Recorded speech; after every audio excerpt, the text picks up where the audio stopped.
Hello students, how are you all? I hope you are all well. Hindi semester 2 chapter number 11 मेरा बचपन। अब तक हमने इस चैप्टर के 2 पार्ट्स देख लिए, यानी कि 2 वीडियोस मैंने बनाए हैं। आज हम इसका तीसरा पार्ट देखेंगे। ओके, तो चलो स्टार्ट करते हैं। मेरा बचपन। मेरा बचपन एक आत्मकथा है जो रविंद्रनाथ टैगोर द्वारा लिखी गई उन्हीं की आत्मकथा का एक अंश है। रविंद्रनाथ टैगोर जी का जन्म 7 मई 1861 को बंगाल के जोरसांको के एक संपन्न परिवार में हुआ था। उन्होंने छोटी उम्र में स्वाध्याय के बल पर अनेक विषयों का ज्ञान अर्जित कर लिया था। प्रस्तुत पाठ में विश्वविख्यात कवि एवं साहित्यकार गुरुदेव रविंद्रनाथ टैगोर की आत्मकथा का प्रारंभिक अंश हम देख रहे हैं। इसमें श्री टैगोर ने अपने बचपन तथा उस समय की परंपराओं एवं घटनाओं का अत्यंत सजीव, स्वाभाविक एवं हृदयस्पर्शी चित्रण किया है। अब तक हमने देखा कि रविंद्रनाथ टैगोर जब छोटे थे तब उनके घर का माहौल कैसा था, उनका जीवन किस तरह का था। वो बहुत ही साधारण और सरल जीवन जी रहे थे। उनका पहनावा किस तरह का था, उनका खान पान किस तरह था, उनके घर में उनको किस तरह रहना पड़ता था और किस तरह रखा जाता था। तो चलो अब आप आगे हम देखते हैं। नौकरों की कोठरी की खिड़की के नीचे पानी का एक हौज था। रविंद्रनाथ टैगोर जी का जन्म एक सुखी संपन्न परिवार में हुआ था, तो जाहिर सी बात है कि घर में नौकर चाकर तो रहेंगे ही। तो उनकी जो नौकरों की कोठरी हुआ करती थी, यानी कि नौकर को रहने के लिए जो रूम हुआ करता था, उसकी खिड़की के नीचे एक पानी का हौज था, यानी कि तालाब जैसा, जिसमें पानी की सतह तक पत्थरों की सीढ़ियाँ लगी हुई थी, यानी कि चारों ओर पत्थरों की सीढ़ियाँ बनाई गई थी जिससे लोग आसानी से पानी तक पहुँच सके। मैं खिड़की से बाहर के दृश्य को चित्रों की पुस्तक के समान दिन भर देखा करता था, यानी कि रविंद्रनाथ टैगोर को ये दृश्य देखना बहुत ही अच्छा लगता था। तो जिस तरह हमें जो भी पिक्चर्स, जो भी चित्र हमें पसंद हो, बार बार हमें उससे देखा करते हैं, चाहे वो पुस्तक में ही क्यों ना हो। तो जिस तरह पुस्तकों में चित्र हम बार बार देखा करते हैं, उसी प्रकार रविंद्रनाथ टैगोर भी दिन भर इस चित्र के समान इस दृश्य को देखा करते थे। हमारे अड़ोसी पड़ोसी भोर होते ही वहाँ स्नान करने आया करते थे। रविंद्रनाथ टैगोर के आस पड़ोस के जो लोग थे वो भोर यानी कि सुबह होते ही वहाँ स्नान के लिए आया करते थे। पहले के ज़माने में तो क्या था कि घर पर बाथरूम नहीं हुआ करते थे, स्नानागार नहीं हुआ करते थे, तो गांव में जो नदी हुआ करती थी वहाँ बहुत ही सुबह उठकर वहाँ पर जाकर स्नान करना होता था। तो उसी प्रकार यहाँ पर भी रविंद्रनाथ टैगोर के जो अड़ोस पड़ोस के लोग थे वो यहाँ हौज पर आते और स्नान इत्यादि करते थे।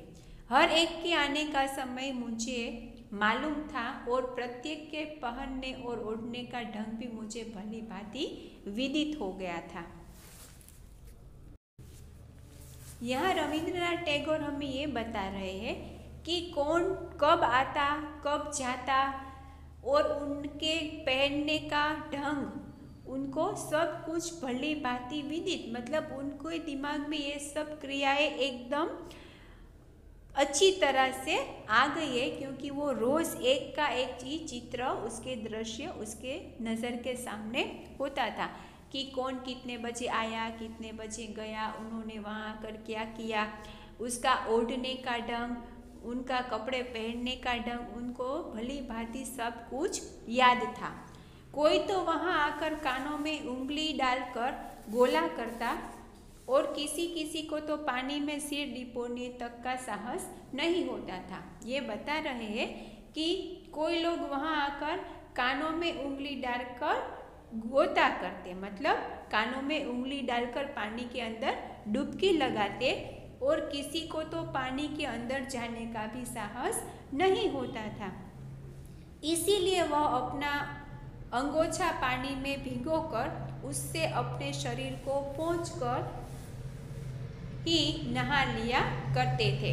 कोई कोई क्या करते थे कि अपने कानों में उंगली डालकर पानी के अंदर डुबकी लगाते कि ताकि कानों के अंदर पानी न चला जाए। और कई ऐसे भी थे जिनको पानी के अंदर जाने का साहस भी नहीं था, तो वो क्या करते कि अपने अंग पोंछने का जो छोटा सा वस्त्र होता है उनको अंगोछा बोला जाता है, उसको पानी में भिगोकर अपने शरीर को ही वो पोंछ लिया करते थे, तो स्नान हो गया। कोई आता तो पानी पर लेटने लगता, तो कोई सीढ़ी पर ही से पानी में कूद पड़ता। कोई कोई तो ऐसे थे कि पानी में सो जाते, और कोई कोई क्या करते थे कि सीढ़ी पर आकर ही सीधे पानी में कूद जाते थे। एक प्रार्थना पढ़ता हुआ आता तो एक एक सीढ़ी नीचे उतरता। कोई लोग ऐसे थे कि घर से निकलते ही प्रार्थना, श्लोक, मंत्र इत्यादि बोलना शुरू कर देते, तो कोई प्रार्थना पढ़ता हुआ यहाँ पर आता और एक एक सीढ़ी नीचे उतरकर वो स्नान प्रारंभ कर देता। दूसरा सदा जल्दी से रहा करता था, आया और गोता मारा, कपड़े पहने और घर को चल दिए। कोई कोई देखो, सभी की प्रकृति एक जैसी नहीं होती है, कोई काम में स्पीडी होता है, उनका जो नित्य क्रम होता है वो फटाफट कर लेते हैं, और कोई कोई इतने धीरे होते हैं कि हमें ऐसा लगे कि भाई वो नहीं कर पाते तो चलो उसको हम फटाफट रेडी कर दे, इतने धीरे होते हैं। तो यहाँ रविंद्रनाथ टैगोर जी ने बताया है कि कोई कोई तो इतने जल्दी करते थे कि आए, गोता मारा यानी कि डुबकी लगाई, कपड़े पहने और चले घर को। तीसरे एक ऐसे सज्जन वहाँ आते जिन्हें जल्दी करना शायद मालूम ही न था। देखो मैंने आगे आपको बताया उसी प्रकार कि वहाँ पर एक सज्जन ऐसे भी आते कि जिनको जल्दी कैसे करते हो और जल्दी क्या होता है वो शायद मालूम ही नहीं था। आप धीरे धीरे आते, अंगों को खूब रगड़ रगड़ कर साफ करते और फिर नहाकर स्वच्छ वस्त्र, और वह भी बहुत रुक रुक कर पहनते। किस प्रकार वो अपनी क्रिया करते वो रविंद्रनाथ टैगोर जी ने हमें बताया है कि वो धीरे धीरे आते, मतलब उनमें ऐसी स्फूर्ति, इतनी एनर्जी नहीं होती है कि वो फटाफट अपने मन से ही करना चाहते हो। तो धीरे धीरे आते, अपने अंगों को खूब रगड़ रगड़ कर, मतलब पूरे शरीर को ऐसे घिस घिस कर साफ करते, और फिर वहाँ से नहाकर स्वच्छ वस्त्र पहनते। और वस्त्र भी किस तरह पहन के कि रुक रुक कर, मानो कि वो वस्त्र से पूछ रहे हो कि मैं आपको पहनूं कि न पहनूं। इस प्रकार उनकी बहुत ही क्रिया धीरी रहती थी। फिर बगीचे में आकर फूल चुनते थे और बड़ी सफाई और ताजगी के साथ घर जाते थे। बाजू में जो बागीचा था उनमें से फूल चुनते और वहाँ बड़ी सफाई और ताजगी के साथ वो घर जाते थे। नहा लेते तो हमें किस तरह से ऐसी ताजगी आ जाती है, हम फ्रेश हो जाते हैं ना। दोपहर तक ये झमेला चला करता, सुबह से लेकर दोपहर तक ऐसा ही चलता रहता। दोपहर के बाद यहाँ चैन होती और केवल बतखें यहाँ तैरा करती थी। दोपहर हो जाने के बाद क्या होता था कि यहाँ पर शांति हो जाती थी, यानी कि वहाँ कोई इंसान या मनुष्य नहीं आता था, सिर्फ पानी में बतख तैरा करती थी। घर से बाहर जाने की हमें मनाही थी। रविंद्रनाथ टैगोर जी को घर से बाहर जाना अलाउड नहीं था, उनको ऐसी परवानगी नहीं थी कि वो घर से बाहर जा सके। यहाँ तक कि घर में भी चारों ओर फिरने की हमें अनुमति नहीं थी। उनको घर में भी चारों ओर की जहाँ मन किया वहाँ वो घूमकर आ गए, वैसा भी उनको अनुमति नहीं थी। इस प्रकार के प्रतिबंधों में ही हम संसार के सौंदर्य को देखना पड़ता था।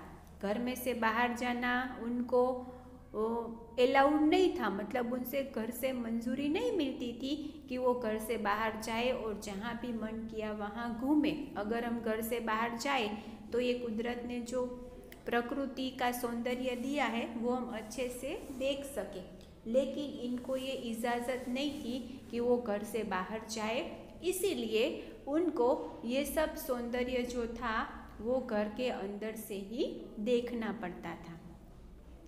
बाहर के संसार का रूप मेरी समझ से बाहर की बात थी। सही बात है, अगर हम घर में ही रहे तो बाहर का जो सौंदर्य है और बाहर जो चल रहा है पूरी दुनिया में, उससे हम वाकिफ नहीं हो सकते।